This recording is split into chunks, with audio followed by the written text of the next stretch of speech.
कस्तो छ गुलियो छ यो त अन्डा पो त अन्डासँग मिसाएर पकाएको लुक्दा खुर्किने नि एकदम अप्ठ्यारो पो हुन्छ त काटेर ल्याउनु भन्दा अप्ठ्यारो खुर्किन लगाइ चाहिँ यति खुर्किसक्यो चकचक गर्दा है अब क्यों चकचक करता है हाँ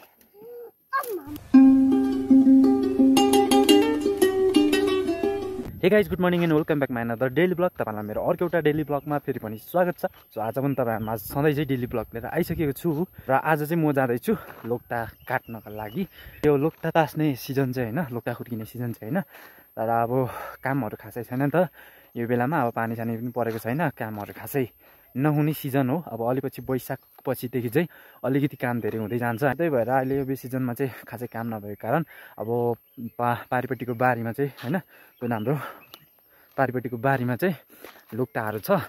सो अनि त्यसलाई चाहिँ ल्याउने अनि खुर्किने काम गर्ने भनेर चाहिँ आजदेखि चाहिँ लुक्ता ल्याउनको लागि म चाहिँ जाँदैछु होइन। अनि त्यहाँ कतिको लुक्ताहरू छ गएर हेर्नुपर्ने छ, चेकचाच गर्नुपर्ने छ।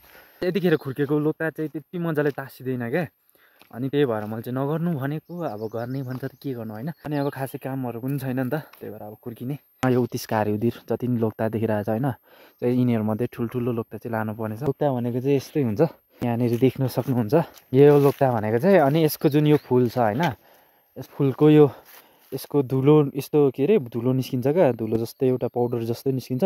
अनि यसको यो धुलो पाउडर चाहिँ यस्तो हातमा होइन शरीरतिर हाततिर लाग्यो भने चाहिँ एलर्जी आउँछ क्या। फुलको त्यो पाउडरहरू लाग्दै गर्दाखेरि चाहिँ जिउहरू चिलाउँछ क्या। जङ्गलतिर चाहिँ त्यति ठुलोको मजाले होइन लोक्ता फलेको रहेन, यत्रु यत्रु मात्रै छ, बढेन रहेछ यो साली, यस्तो सानो सानो भएछ होइन। अहिलेको जमानामा चाहिँ धेरै जस्तो होइन म्याक्सिमम् 20 इयर्स एबभ मान्छे अथवा त्योभन्दा मुनिको 15-16 वर्ष एबभको मान्छेहरूले हरेक मान्छेले 100मा 99%ले चाहिँ एउटा समस्या भोगेको हुन्छ। अनि त्यो समस्या चाहिँ के हो, अनि त्यसको हल चाहिँ के हो भनेर तपाईँहरूलाई म एउटा एक्जाम्पलबाट देखाउन चाहन्छु होइन। यहाँ हेर्नुहोला, जस्तै मैले एउटा लोक्ता काटेँ होइन, एउटा लोक्ता काटेँ, यो नयाँ भएको पुरानो देखाइदिन्छु ल। जस्तै मैले यहाँ ठुलो लोक्ता छिप्पिएको छ होइन, एउटा ठुलो लोक्ता काटेँ। तर अनि यहाँ हेर्न सक्नुहुन्छ होइन, यहाँ मैले यतापट्टिबाट देखाइदिएँ, अलिक मजाले देखिन होला।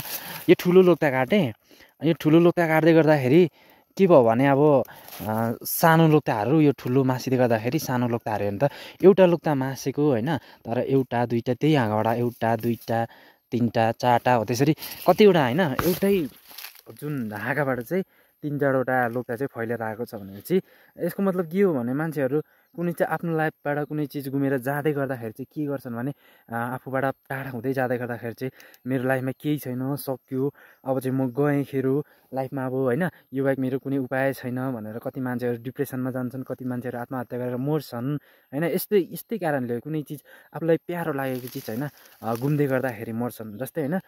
यसको मतलब के हो भने कुनै चिज पाउनुको लागि कुनै चिज गुमाउनु पर्छ होइन, अनि राम्रो चिज पाउनको लागि नराम्रो चिज गुमाउनु पर्छ। के थाहा, तपाईँलाई आफूलाई राम्रो लागेको चिज पनि होइन कुनै ठाउँमा नराम्रो पनि हुनसक्छ होइन। तपाईँको नजरमा मात्रै राम्रो हुनसक्छ, त्यो बाहिरबाट हेर्दा राम्रो तर भित्रबाट नराम्रो हुनसक्छ, तपाईँको लागि अनपर्फेक्ट हुनसक्छ। अनि त्यस्तो कुरालाई लिएर चाहिँ तपाईँहरू डिप्रेसनमा जाने, आत्महत्या गर्ने कति मान्छेहरू गरिरहेको हुन्छ क्या, आजकलको यङ मान्छेहरू त्यस्तो गर्छन् होइन। अनि त्यस्तो मान्छेहरूलाई चाहिँ म के भन्न चाहन्छु भने हेर, कुनै चिज राम्रो चिज आउनको लागि नराम्रो चिज सकेर जानै पर्छ होइन, नष्ट भएर जानै पर्छ।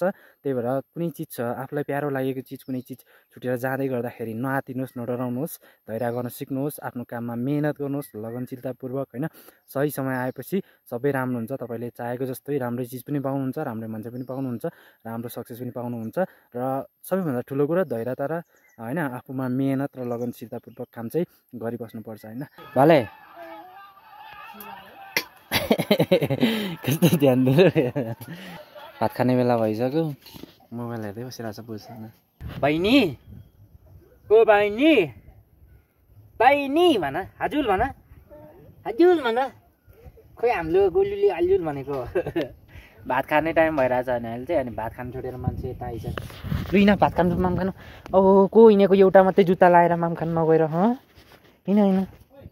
लगाइ लोक्ता चाहिँ मैले काटेर लिइसकेको छु होइन। यहाँनिर बालेन्द्र शाह हुनुहुन्छ, लोक्ता खुर्किनु जगाउँदैछ मम्मी। अनि यहाँ यसरी खुर्केर होइन बाहिरको कालो बोक्रालाई खुर्केर यसरी निकालेर सुकाउनुपर्छ अनि बेच्नुपर्छ है। लोक्ता खुर्किँदै हुनुहुन्छ।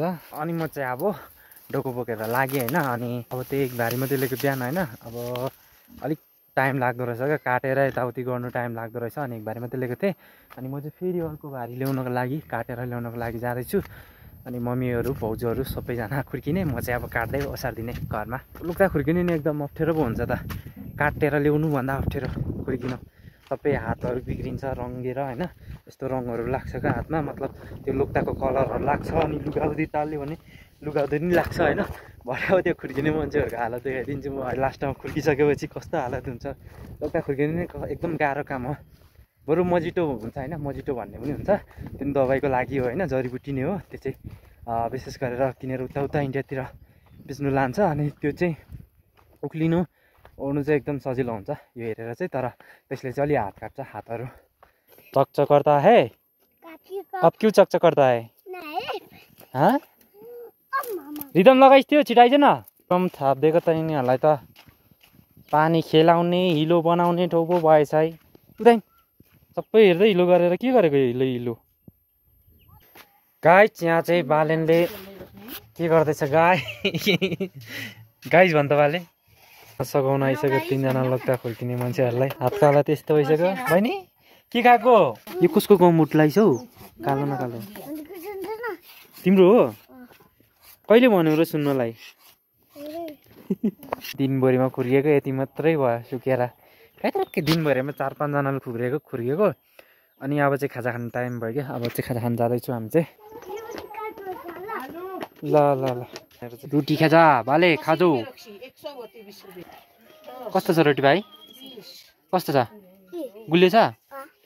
यो त अन्डा पो त, अन्डासँग मिसाएर पकाएको हो त्यो रोटी के अन्डासँग मिसाएर पकाएको? अन्डाको स्वाद छैन? अन्डाको स्वाद छैन? लगाइ चाहिँ यति खुर्किसक्यो। अनि रात पनि परिसक्यो। अब यसलाई यो जुन खुर्किसकेकोलाई चाहिँ बिठा पारेर बाँधेर यहाँ माथि थन्काउनु पर्ने होइन।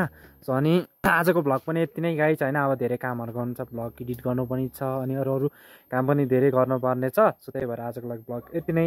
तपाईँहरूमा भोलि अर्को भ्लग लिएर आउँछु। सो त्यतिन्जेलसम्मको लागि म उत्तम सूची बिदा हुन चाहन्छु। र अन्तिममा यो च्यानललाई सब्सक्राइब गर्नुभएको छैन भने एक सब्सक्राइब र छेउमा रहेको नोटिफिकेसनलाई अन गर्नु भने नभुल्नु होला, र एक लाइक पनि गरिदिनु भने नभुल्नु होला भन्दै आजको लागि चाहिँ बिदा हुन्छु। बाई।